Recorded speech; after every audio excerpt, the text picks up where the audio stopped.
This is F.D. Recovery, where we interview addicts and alcoholics. Our aim is that through this podcast, we might help you on your journey of recovery. Thank you for listening. Hello, this is Frank with F.D. Recovery, and we're back at it. It's June 9th, 2026, and this week, weekly intention is going to be positivity, which I haven't done yet, which I'm surprised. But before we dive into positivity, we're going to talk about the way our last week's topic worked in our recovery, which was perspective. So let's dig into that. The way it affected my recovery this week was there's really nothing that stood out. Well, actually, yeah, I take that back. There was a lot of conversations that kept popping up about just the way you look at things, right? And it's just kind of funny how that works. You work a spiritual principle in your life, and all of a sudden it starts showing up in your day to day, right? So things like perspective, it's like some of the conversations that you have with people end up kind of highlighting that, right? And I can't stress the importance of perspective, because you can make a really easy situation turn into a really shitty situation real quick with like the wrong outlook, right? And one thing that we talked about at our meeting in Serenity House, which is a local recovery group, is along with that perspective comes the attitude, the behaviors, the rituals that come with perspective, right? If you have a shitty perspective about things, usually that follows. The way you do one thing is the way you do many. And that's why, when it breaks down with this whole perspective thing, it's understanding that, the way it's 10% of what's actually happening and 90% of how you're, taking it in and how you're responding to it, how you're interacting with it, right? Because you can take something that, the mountain to molehill type deal, right? The molehill into a mountain. And you can take the smallest fraction of things and blow it up into, there was a lot of times where I was just in my own way, where it's almost like I love the drama because I identified with it so much, and having that wrong perspective gave me some sort of weird sense of security, almost like when you're so used to things and you just know how chaotic things can be. It's like there's some organized, it's a chaos theory, right? Even though beyond the chaos there is some sort of order, right? And that's the kind of life that I created. It's almost like a kitchen, the chaos order of, like, if to an onlooker it just kind of seems crazy, but there's always a sufficient order in it, especially with the people in there. There's if I get thrown in there and I know nothing about a kitchen, it's freaking chaos to me, and I'll most likely just get in the way. But there's an organized chaos to all that, right? There's social cues, there's rhythm that coming around the corner, learning your teammates' movements, learning how they move, especially if they know the task at hand. It just runs smooth like butter. But throw somebody in there with almost, no knowledge or, new to the situation, it can be pretty chaotic. So that's why the beautiful thing, like, and the way that I pertained into that was just like, I knew the rhythm of the drug game. I knew the whole prison system style. I knew the whole jail system style. And although it looked like chaos to a normal person, that was my organized chaos. Like, there was a sense of security going on in that I didn't even understand until I was outside of that box, right? A pig doesn't know it's in shit until it's outside of the pig pen. And, that's the reality check that I've learned with perspective this week is, it's just getting down to the mechanism of what's making me tick. How am I taking it? what kind of lens am I looking through, right?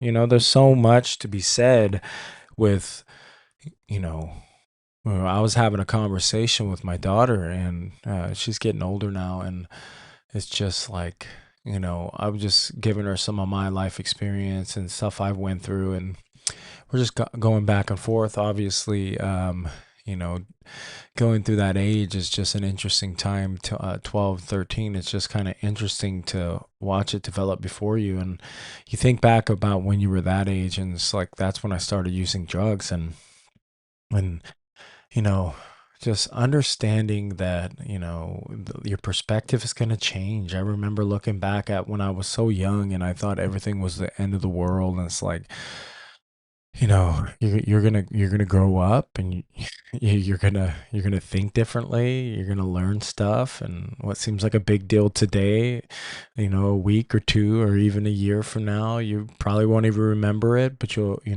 look back at it and laugh, and because you learned so many lessons, right? I think having the wrong perspective kind of spits on the lesson of life, right? Because if you're going to choose to have that shitty perspective, then those experiences and the hurt you do on others was for nothing, right? I wouldn't say, that's kind of a nihilistic way of thinking about it, but I mean, I'm a firm believer of alchemy, right? And turning the spiritual alchemy and turning everything into a positive, right? And when you start learning the Jedi mind tricks of spirituality and trying to help yourself along this path of understanding that it's just an inner game. It's not necessarily, you can't move pieces, or you could with manipulation and different things like that, but most of the moves are inner, right? That inner dialogue, that inner move, that inner rituals, taking care of yourself, right? Not saying that you can't use the world around you as far as a tool. Tools are meant to be used, but and I don't mean used as like use like we used to, right? When I use things, I used to use it negatively.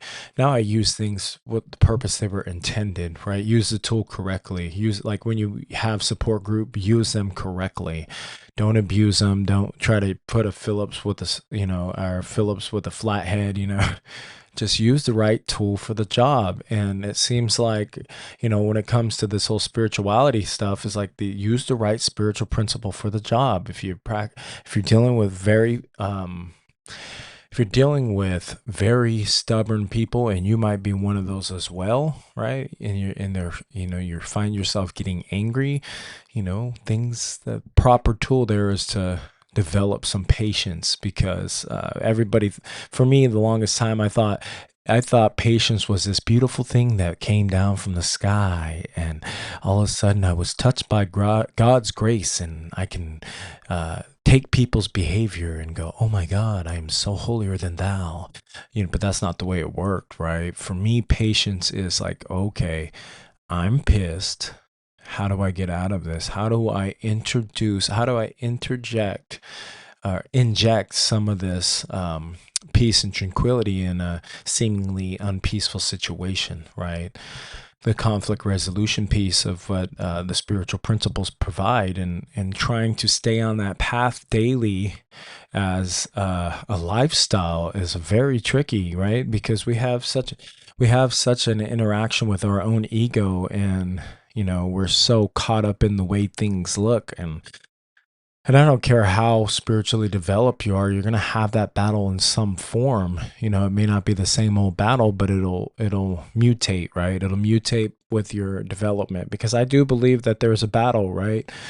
There's a battle of this inner thing happening, and we're just trying to find the proper path that best aligns us to our truth and best aligns us with our purpose, right? So, having said that, and introducing some perspective in it and clearing that perspective, what always helped me was that positivity, right? So we're going to switch gears, and we're going to talk a little bit about positivity, and we're going to look up exactly what that means.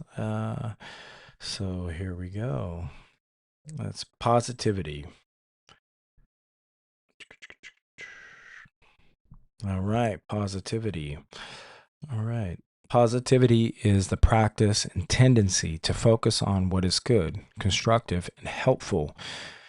It is not the act of ignoring problems or forcing toxic happiness, but rather a science-backed mindset that builds emotional resilience and equips you to handle life's challenges. Positivity is considered a skill rather than an innate personality trait. When people practice when you practice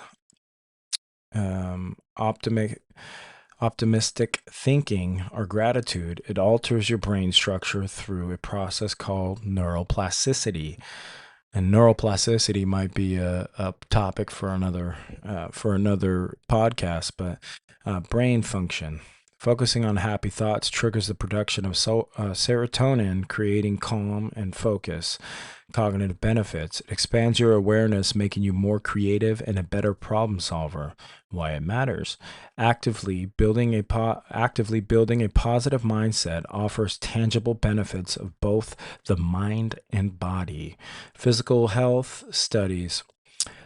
Studies linked a positive outlook to stronger immune functions, better cardiovascular health, and reduced risk of disease.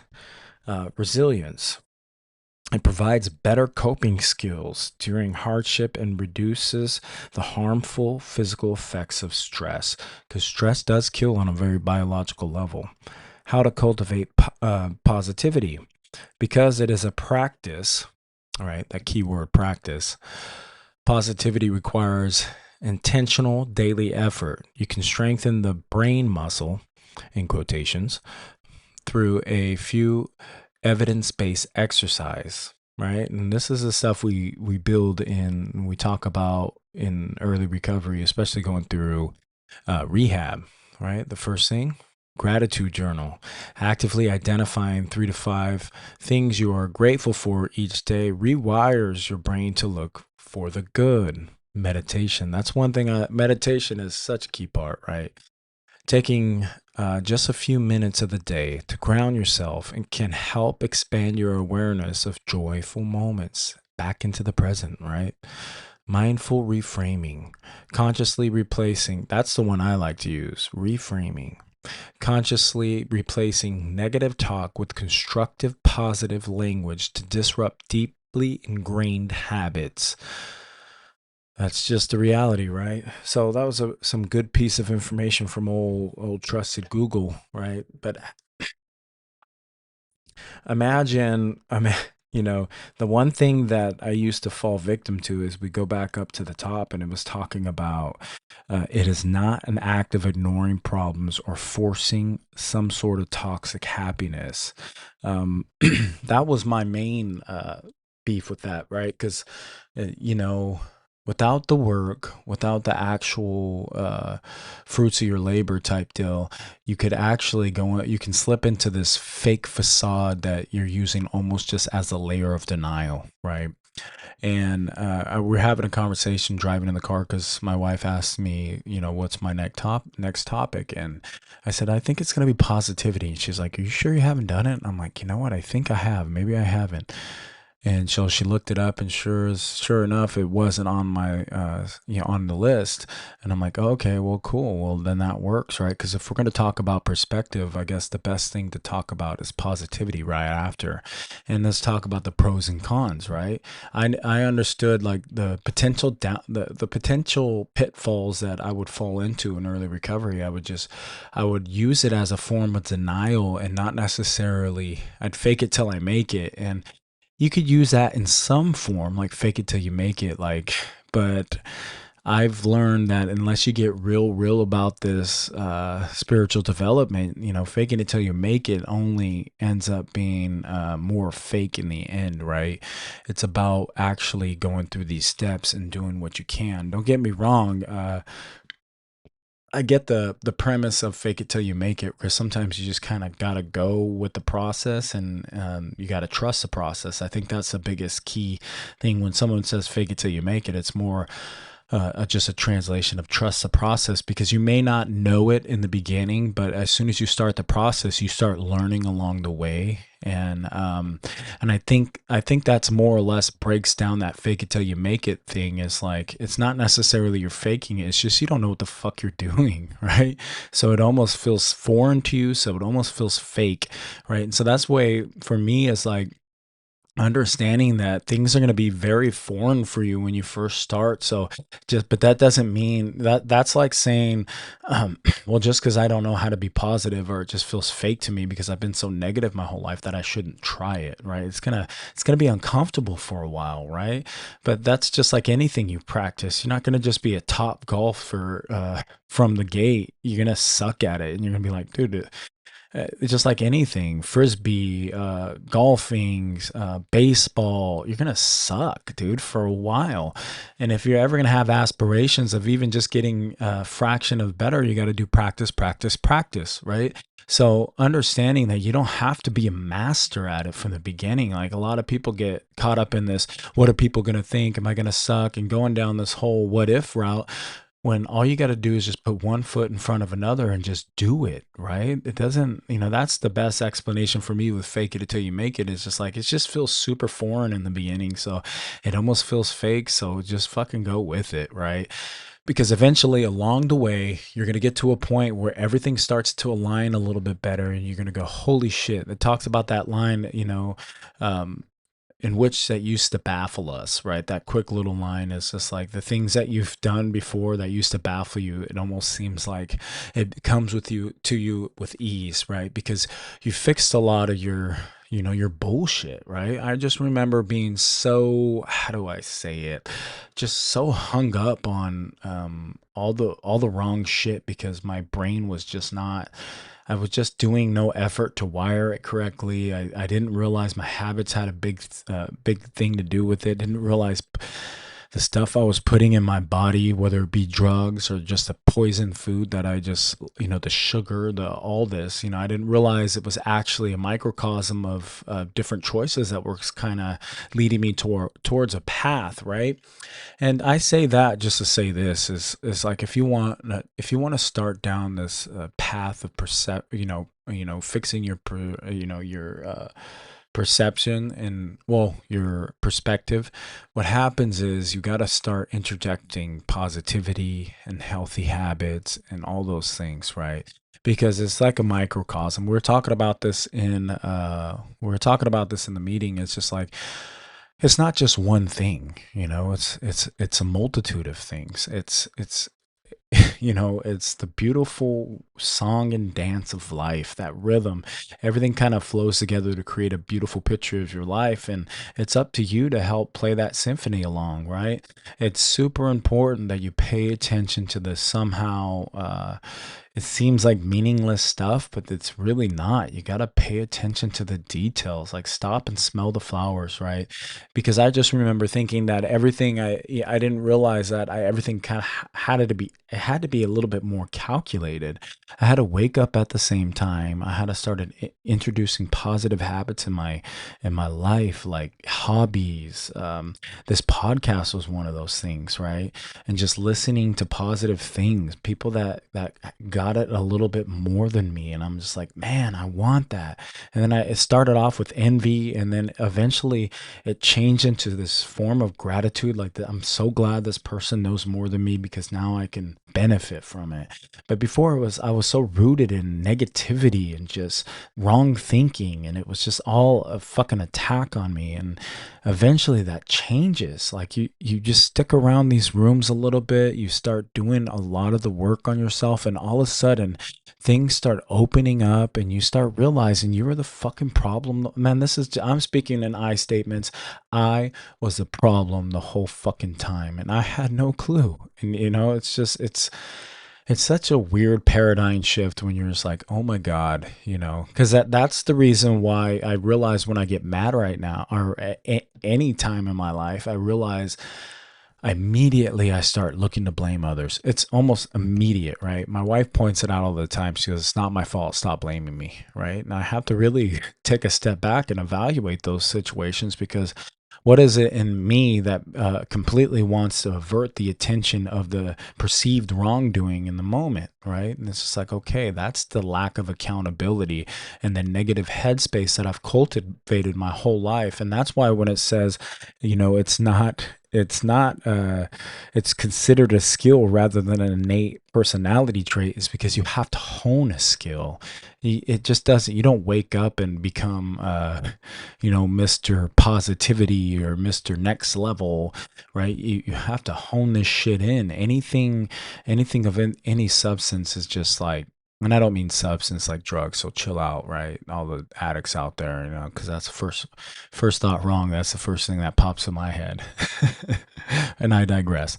So, getting down to this whole cultivating some positivity, it takes work, right? It's, even on a DNA level, I've said this in the past, it's our reptilian brain, right? It just immediately scans for threats. It kept us alive for a very long time.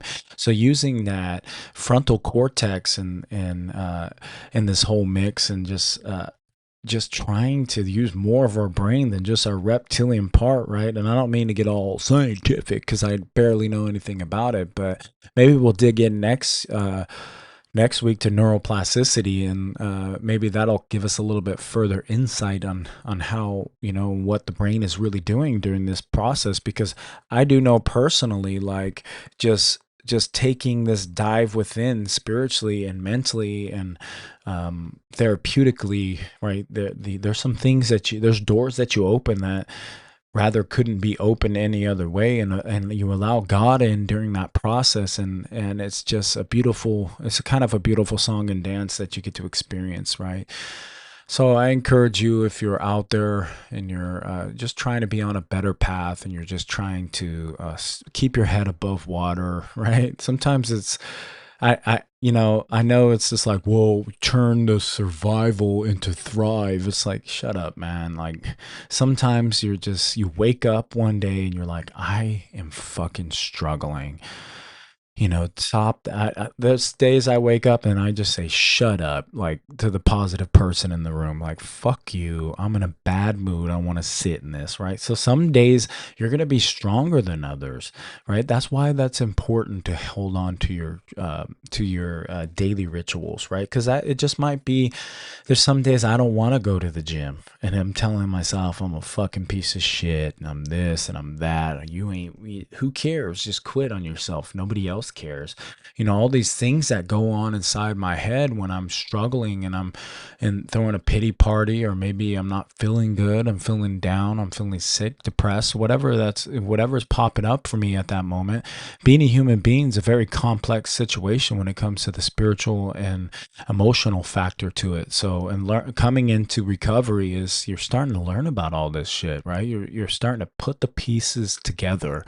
Because before, if you're anything like me, we kind of avoided anything that was kind of real, anything that reminded us of that pain or that introspective process, because I would just avoid that to the fullest. There was so many things that I was trying to run from, right? So what I've learned in recovery is we run towards, we run towards it.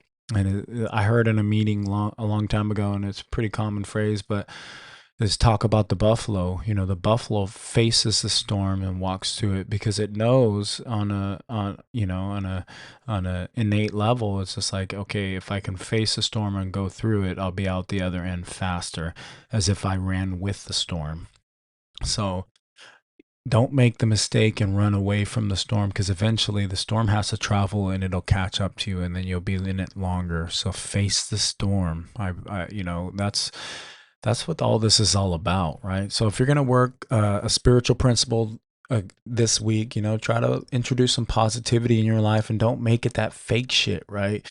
Don't make it that that fake denial bullshit where we're just trying to kind of pass the time and kind of just do the fake it till you make it, the real fake it till you make it.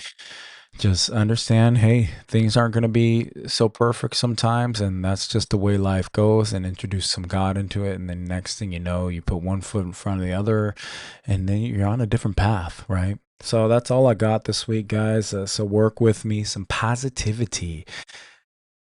I love you guys. And this is Frank with FD Recovery. We out. Peace.